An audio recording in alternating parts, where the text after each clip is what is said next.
Thank you, Mr. President. Members of the House, tonight I shall attempt to show you that the proposition's argument merely represents a long-standing assumption that is at best cynical and at worst deeply divorced from reality. If human nature were corrupt, we wouldn't be here tonight debating the matter, for the debate would already be over. We would have rigged the votes and bribed the officers. And yet, here we all are, engaging in at least somewhat civilized discourse. And we choose to do so not because we are forced to, but because we believe in something greater than ourselves. Those of you who support the proposition tonight may wish to quote Thomas Hobbes's gloomy description of the state of nature as solitary, poor, nasty, brutish, and short. And whilst I commend him for his literary prowess, I must challenge the presumption that this is an inherency in our nature, rather than a situational byproduct of 17th century political turmoil and the tragic absence of nights out at Jimmy's. Scholars may be partly correct in stating that killing is a human constant, but so too is love, so is art, so is the bizarre but beautiful tendency to stand in an orderly fashion, queuing for hours just to see the Queen's coffin. The proposition tonight has pointed to a history littered with corruption as evidence that humanity is beyond redemption. Of course, the transatlantic slave trade, atrocities of the Holocaust, and the violence of colonialism paint a bleak picture. But cherry-picking our most dire moments is hardly a fair assessment. So, let us move beyond this fatalistic view of human nature and look at the full picture. That human nature is not inherently corrupt, but inherently capable. Capable of good, capable of bad, but most importantly capable of change. Yes, history has its horrors, but history also tells us stories of optimism. Consider the Blitz. Did the British descend into Hobbesian chaos? No. Pub owners put up signs, our windows are gone, but our spirits are excellent. Shop owners too, with signs more open than usual. Military strategists thought the British to be uniquely resilient, until they saw the Germans react in exactly the same way, albeit with a slightly worse sense of humour. And not all goodness happens on this grand historical scale. Are there thousands who donate to charity each year without expecting a reward, not just as reflective of human nature? Now, if history isn't capable of convincing you tonight, let us turn to science. Evolution has necessitated a shift away from corruptness because cooperation is evolutionarily beneficial. It would be so easy to steal from our friends and old ladies alike, and our self-restraint does not stem from fear of sanction. It cannot, for it persists even when there is no longer the fear of sanction present. Humanity has a disposition for cooperation, and so moral intuitions manifest not as calculated rational decisions, but as intuitive feelings.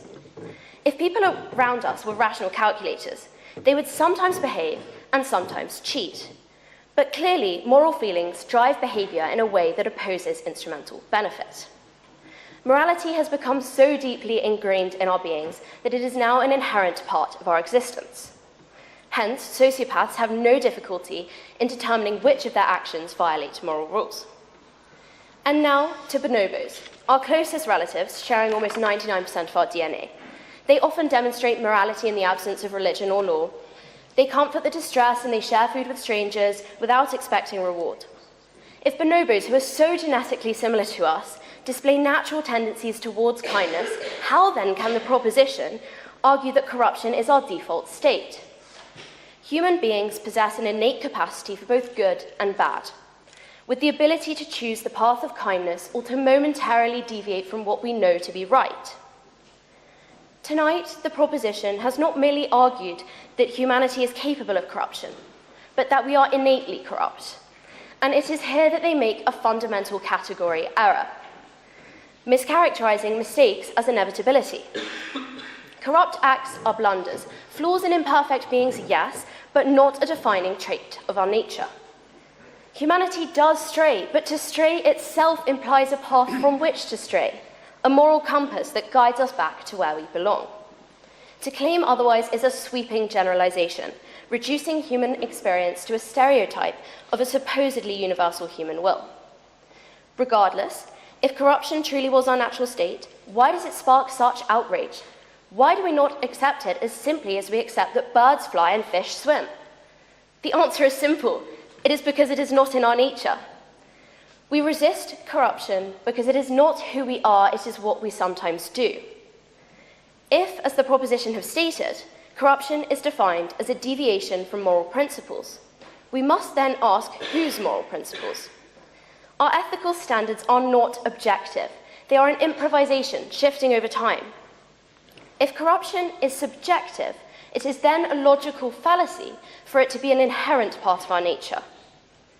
Mill states that mere accident has decided which of these numerous worlds is the object of our reliance. Morality merely represents that which is desirable, conventionally agreed upon, positively sanctioned, and approved by authorities. Humans are so easily influenced by their environments that American children watching Peppa Pig have begun to develop British accents. And no, this isn't evidence of innate corruption, though arguably of questionable taste, but it's definitive proof of malleability.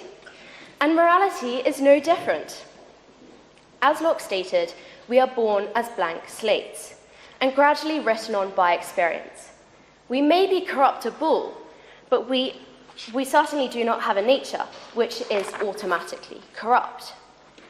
When people become overly involved in politics and a few years later are leaking stories as revenge plots, is it a reflection of their nature or their environment? I think the latter. Shakespeare said there is nothing neither good nor bad, but thinking makes it so. Humanity relies on this creation of fictional realities. Money, borders, laws, none of them exist outside of human belief. Even human rights, something which we hold to be so sacred, are not written into our biology. They exist only because we say they exist. If morality is a social construct, corruption is too. The idea that humans are inherently corrupt is just another convenient fiction, designed to make cynicism seem like wisdom, and let's not fall for it tonight. Morality, then, is a matter of convenience. To claim humanity as corrupt absolves us of all moral responsibility for our actions. It's a shield against accountability. Burdened by self-consciousness, humanity is acutely aware of its vulnerability, and that is a terrible thing to be aware of. Nazism itself was manufactured upon a sense of vulnerability, exploiting paranoia to justify inhumanity. Human beings are drawn to these extreme beliefs, with a tendency to gravitate immediately to one end of the spectrum of knowledge. We crave certainty, often jumping to conclusions merely for the sake of it.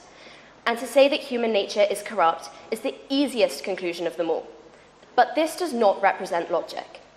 We lie, we cheat, we harm, yes, but it is not nature that compels us. It is our own decisions.